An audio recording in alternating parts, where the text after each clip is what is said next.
आज हम लोग सीए में इंटर ऑडिट के सुपर 30 क्वेश्चन लाए हैं। अब सुपर 30 क्वेश्चन का मतलब क्या है कि क्या सर इन क्वेश्चन को करके हम पास हो सकते हैं? 50 नंबर जैसा छोटा सब्जेक्ट है ये।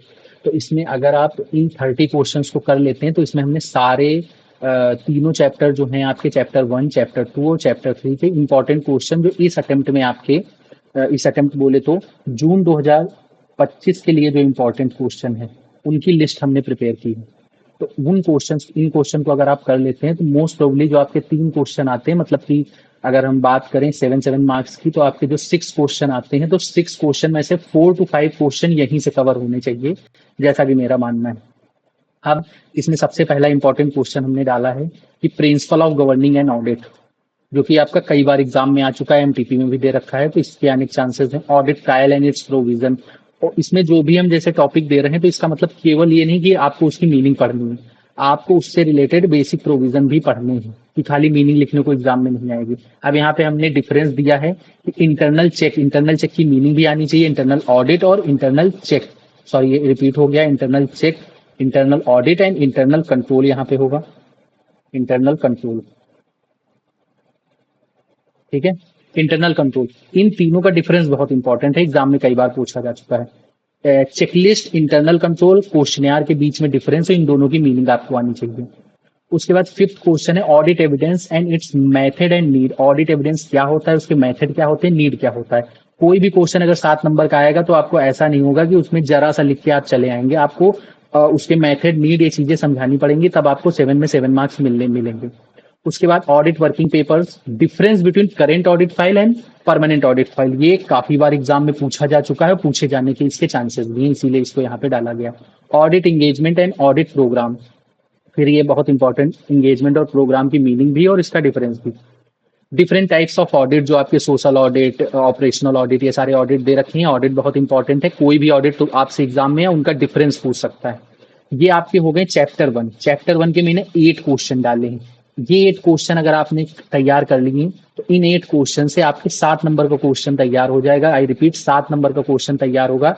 चैप्टर 1 जो है आपका 10 नंबर का होता है, 10 मार्क्स का, ठीक है। 10% होता है 10 मार्क्स का, तो दो या तीन क्वेश्चन इससे एमसीक्यू के भी बन सकते हैं। एमसीक्यू के लिए आपको पूरा स्टडी मटेरियल अपना और जो स्कैनर में एमसीक्यूज आए हुए हैं, मतलब पास्ट अटेम्प्ट के एमसीक्यू, वो सारे करके जाने पड़ेंगे, पीवाई क्यूज वगैरह, ठीक है। यहाँ से आपका चैप्टर 2 स्टार्ट होता है, audit as per Companies Act. Most important section है ऑडिट कमिटी, क्लास में कराते हुए भी हमने बताया था। Joint audits and its advantage and disadvantage. आप अगर एग्जाम में देखेंगे तो हर एक अटेम्प्ट बाद छोड़ के उसको ज्वाइंट ऑडिट, उसके एडवांटेज या डिसएडवांटेज आए हैं, तो अगर आपको एडवांटेज या डिसएडवांटेज आया है एग्जाम में तो ज्वाइंट ऑडिट की मीनिंग भी लिखनी पड़ेगी, हल्का सा मीनिंग एक्सप्लेन करके तब एडवांटेज या डिसएडवांटेज लिखेंगे तो 7 में 7 मार्क्स मिलेंगे। Then most important question, disqualification of auditor, section 141 and prohibition of services under section 144। जब हमने डिस्क्वालिफिकेशन पढ़ाया था तो लास्ट वाली डिस्क्वालिफिकेशन यही थी कि कोई भी प्रोहिबिटेड सर्विसेज जो ऑडिटर था वो ना दे कंपनी को। प्रोहिबिटेड सर्विसेज में accounting, book keeping services, actuarial services, ये सारी थी। एग्जाम में 5 से 6 बार खाली प्रोहिबिटेड सर्विसेज आपका पूछ चुका है, 7 मार्क्स, 6 मार्क्स, 5 मार्क्स में। तो प्रोहिबिटेड सर्विसेज है उसी का पार्ट, लेकिन अलग से हमने अपने नोट्स में दिया हुआ था और वो पढ़ना है आपको। डिस्क्वालिफिकेशन तो इंपॉर्टेंट है, ये भी 4 से 5 बार एग्जाम में आ चुका है। राइट्स ऑफ ऑडिटर, ऑडिटर के राइट्स क्या होते हैं, सेक्शन 143 सब सेक्शन 1-2 इनमें सब में बताया गया। Removal of auditor before it's expiry, auditor का रिमूवल उसकी एक्सपायरी से पहले।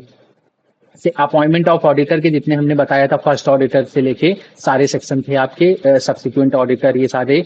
सेक्शन 139 का पूरा सबसेक्शन आपको डील करना है, पूरा याद करना है, और लर्न ऑल सबसेक्शन, क्योंकि एक क्वेश्चन इससे एग्जाम में बनता है 7 नंबर का। कहाँ से बनेगा ये बता पाना मुश्किल है। सेक्शन 139 जो 2-3 पेज में हमने लिखाया था वो पूरा आपको आना चाहिए, 7 नंबर सिक्योर हो जाएंगे। कॉस्ट ऑडिट तो हर बार एग्जाम में आता है, इस बार भी आएगा। कॉस्ट ऑडिट पूरा पढ़ना है, सीआरए फॉर्म्स आपको सारे आने चाहिए, ठीक है। कॉस्ट ऑडिट में 148 में जितना हमने कंटेंट दिया था पूरा पढ़ना है आपको। सेक्शन 204 सेक्रेटरियल ऑडिट, ये इसके आने के चांसेस कम रहते हैं, लेकिन अभी पिछले अटेम्प्ट में भी आया था, उससे 2 अटेम्प्ट पहले भी आया था, तो हमने डाल दिया यहाँ। Audit procedure and dividend and unpaid dividend, dividend का जो ऑडिट प्रोसीजर लिखाया था, डिविडेंड को बताया था सेक्शन 123 में, 127 तक दे रखा है, ये पढ़ना है, उसका ऑडिट प्रोसीजर लिखना है। Audit of debenture, forfeited share, ये सारे पढ़ने हैं। और मेजर ऑब्जेक्ट क्या होते हैं एसेट्स एंड लाइबिलिटी का वेरिफिकेशन करने के लिए, ये भी बताया था आपको। नफरा, इसको लिख लो, आने के चांसेस इस बार जून 2025 में इसके पूरे पूरे हैं। नफरा जो लास्ट वाला टॉपिक दे रखा था एक पेज में खाली, ठीक है। उसके बाद जो डिफरेंट टाइप ऑफ ऑडिट हैं, यहाँ पे हमने केवल 5 ऑडिट दिए हैं, तो आपकी बुक में ज्यादा, लेकिन 5 ऑडिट इंपॉर्टेंट इस अटेम्प्ट के लिए दिए हैं, जो कि एजुकेशनल इंस्टीट्यूट का है, हॉस्पिटल का है, होटल्स का है, कोऑपरेटिव सोसाइटी और लोकल बॉडीज। हमने बताया था ये सारे आपके सेम ही रहेंगे, ठीक है। ये 3 ऑडिट सेम ही रहेंगे। हमने बताया था अंडरस्टैंडिंग द कॉन्स्टिट्यूशन, जो 5 हेडिंग थी, इनकम क्या हुई, उसकी एक्सपेंसेस क्या हो गए, variation of assets and liability, और कैसे प्रिपरेशन ऑफ अकाउंट्स उसका होता है, then conclusion. Operative society local bodies का थोड़ा सा अलग है, तो हल्का हल्का उसको पढ़ लेंगे। कोऑपरेटिव सोसाइटी की लिमिट्स वगैरह पढ़नी है, ऑडिटर अपॉइंट होता है उसमें, वो सारी चीजें पढ़नी है। लोकल बॉडीज का भी हल्का सा अलग होता है, छोटा सा, वो भी पढ़ना है आपको। तो 3 ये, 2 ये एडिशनल है, ये आपको पढ़ने। हेडिंग सबकी सेम रहेंगी, बताया था क्लास में। उसके बाद 3-4 क्वेश्चन हमने अलग से दिए हैं।